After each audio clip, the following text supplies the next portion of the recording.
agus dasach goire camera gur an lá ítach go tehain in Ennis inniu agus ní hé chéadú ar lá ítach ham in Ennis.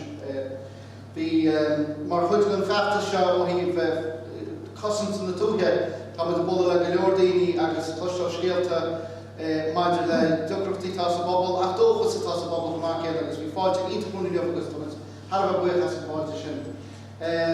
My role this evening is to try and give some sense to the fiscal treaty, to try and explain it in as much as possible in layperson's terms, and to tell you where we're coming from on the treaty because of all the scaremongering, the threatening that's going on. We want to explain it in what we see as plain language as much as possible, and give you our reasons and outline the reasons we feel that people should be voting against the treaty on the 31st. I suppose it's interesting to see that the scaremongering is continuing today. Richard Bruton let his mask slip on Matt Cooper's radio programme, indicating that there might be a second referendum if we don't pass it the first time around. Deja vu. Here we go again. It's very interesting altogether. And it was also interesting looking at the poll over the weekend again, or the poll yesterday that showed that there are 35% of people undecided. That's gone up from 15%, so there's an awful lot of people who still haven't made their mind up. So the one thing we would say is that even though the government are putting the spin on it that this looks as if it's going to have a reasonable majority, it's all to play for. There's a lot of twists and turns in the next 2 weeks, and we are hoping that there will be a resounding no on the 31st. So what's important to say about this treaty? Well, number one, this is not an EU treaty. No matter what they try and tell you, this is an intergovernmental treaty signed outside the EU because they couldn't get all the members to sign up to it. So it isn't an EU treaty. And contrary to, I was surprised to see some of the literature coming out from organisations such as the IFA, for example, who would seem to indicate that this is going to affect the cap, etc. It doesn't, absolutely not, because the cap is enshrined under an EU treaty and under existing EU treaties. So that is not affected. Also, one of the other scaremonger tactics being put out there is that we'll get thrown out of the euro if we don't vote yes. That again is completely false and untrue. The euro is based in a completely different treaty, again an EU treaty, and if we vote no, we are still members of the euro on the 1st of June. The other, I suppose, tactic being used is that we'll be thrown out of the EU. And again, you can see yourselves, that is completely false. Because there are all the other EU treaties that we have. And again, on the 31st of June, if we vote no, we are still full members of the EU. Nothing changes. The only thing that changes is if we vote yes, we're voting to be in an economic straitjacket, similar to the straitjacket that we've been put in by the Troika. If we vote no, we're in the exact same position that we were in the previous day. There's a number of reasons and arguments that we're putting forward in opposition to this treaty. And it's also important to note that we're not the only people opposed to the treaty. We've seen the unions come out against the treaty, Mandate, Unite, the TEEU, and the European Congress of Trade Unions have also come out very strongly against this treaty. We've seen the socialists in Germany, we've seen the socialists in France, we've seen the Labour Party in the Netherlands, and we've even seen a conservative government in Spain come out against this treaty, saying it's not a good treaty. In my own constituency, we've even seen Fianna Fáil come out against the treaty, albeit in the guise of Eamon O'Clochartaigh. But it's important to say, and I know it from being on the ground in Galway West, that Eamon O'Clochartaigh is not the only person in Fianna Fáil who's against this treaty. I think there's actually a very large number of people in Fianna Fáil who believe that this is a very, very bad deal for Ireland, and I think they will vote no to the treaty. So the basic tenet of what we're saying and what Sinn Féin are saying about this treaty is that why are we buying into the treaty? Why should we sign it? Because it's not actually going to solve the basic problem. We were told that if we signed up to the Troika deal, for example, that after a number of years we would have got our books balanced and we'd be back on the markets and we'd be back on our own 2 feet again. We're being told that this treaty will, again, do the same type of thing. But what we're seeing is that it's not dealing with the basic problem in the Eurozone. The problem in the Eurozone is that many of the states are in trouble. Greece, obviously, Spain, Portugal, Italy, Ireland, and many others are in trouble because of the private banking debt that is being loaded onto the citizens. And what we do need is that we need a renegotiation of this scenario politically at the centre of Europe that says the private bankers had a very, very big role in this. Some of the other governments around Europe had a very major role in this. There was a certain amount, possibly here as well, of government collusion in what happened. But the burden for all of that should not just lie on the shoulders of the taxpayers of Ireland. It should be divided out, it should be shared, there should be a debt write-down, and the implication of that then is that the austerity that's being imposed on the Irish people would be much, much less. That's the basic problem. That basic problem will still exist if we sign up to the treaty. It's not going to solve the basic problem, and that's one of the major reasons we need to say no to this treaty, because by saying no, it's sending a very strong message out there politically. We're not happy with the solution that you're coming up with. It's not going to solve the problem. You need to go back to the drawing board on the problem. We've seen the implications of the Troika straitjacket. We've seen that when you have to cut 3.2 billion out of your budget deficit, that the cuts hurt. We've been meeting all kinds of groups over the last number of weeks as we've been travelling across rural Ireland, and you know it yourselves. We're seeing schools, we're seeing carers, we're seeing children looking for health facilities, people waiting for operations. We're seeing cutbacks in all the areas, in social welfare, lone parents, etc. All of those cuts are hurting. People are finding it difficult to make ends meet. We're only 3 years into the programme, or 2 years into the programme. We have 3 more years to go of cuts under the IMF EU deal. What the treaty is going to do, it's going to enshrine the same type of constraint on us economically that the Troika deal does. So we're going to see a continuation of that austerity, because to come in line with the targets in the treaty, we're going to have to cut back our deficit more and more.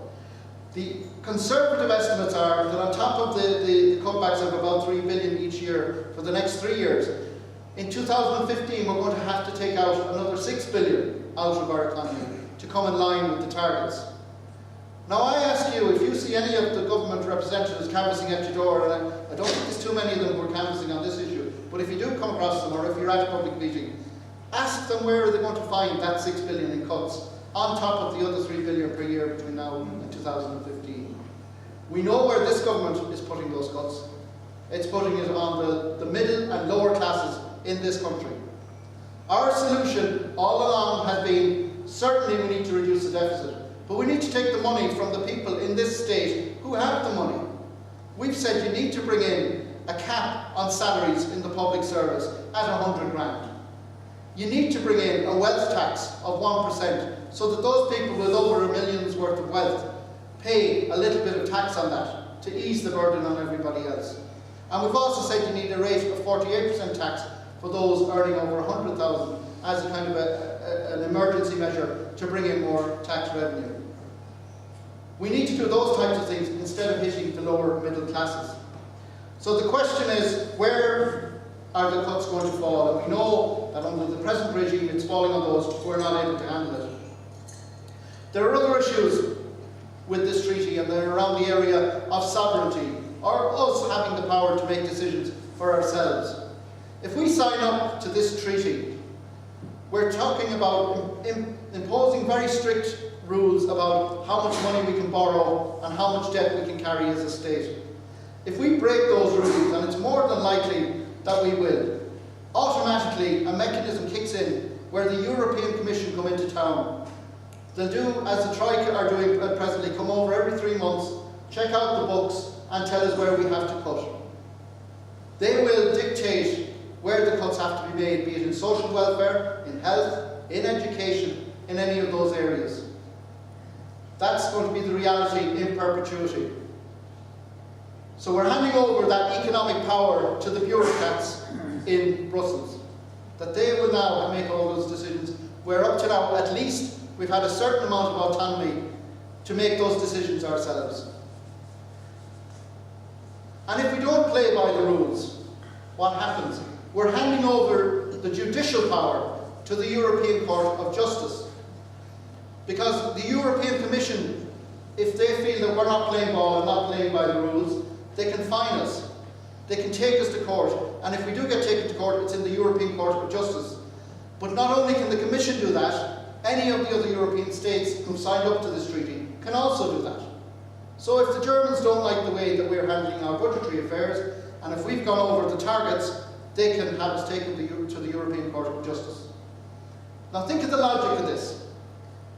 You have a state that has a big deficit, where there is no stimulus going into the economy, the numbers of people on the dole queue are increasing, and the deficit is getting larger because we're bringing in less tax and we're spending more on public services. The European Commission's answer to that is, you're breaking the rules, we're taking you to court, and we're going to fine you. And that fine, evaluated in today's terms, would be at about 160 million. So you're asking a country that's broke already, which has an expanding deficit, to pay more money. There is no logic to that. Where is the European solidarity in that? I hear a lot of government spokespersons saying, well, we have to be good Europeans, we have to stay in the club, we all have to band together.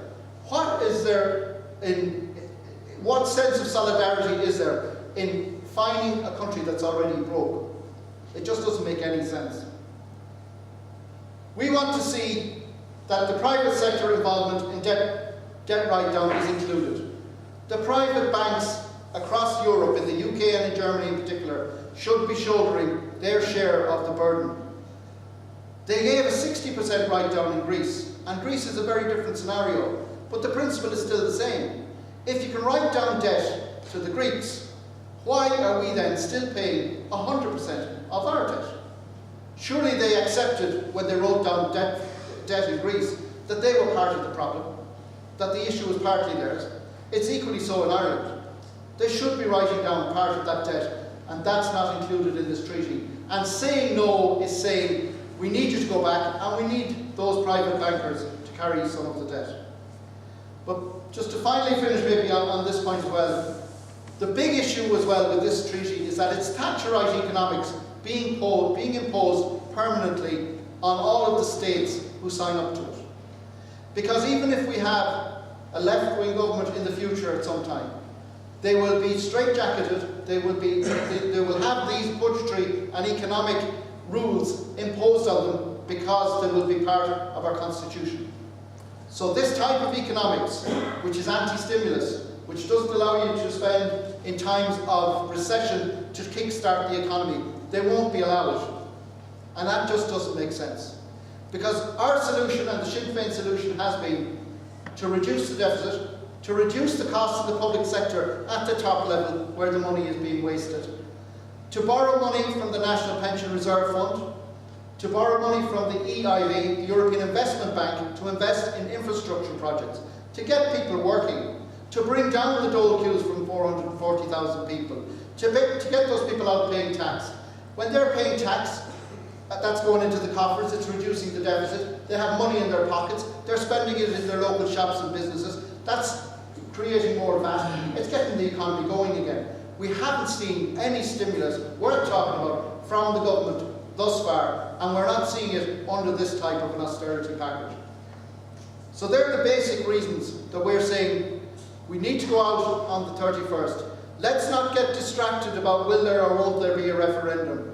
We're being told there's going to be a referendum. We need to go out there and say a resounding no because of the reasons.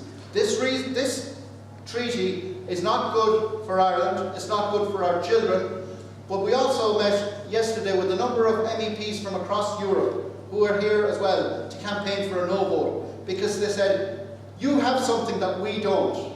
You have the right to vote on this treaty. So you taking a vote on this treaty is not just a vote for you and for your own families and for Ireland, but you're actually saying no for all those other people across Europe who do not agree with this treaty. So it's imperative that you go out, that you bring out anybody you can, and that we send a resounding no to this government.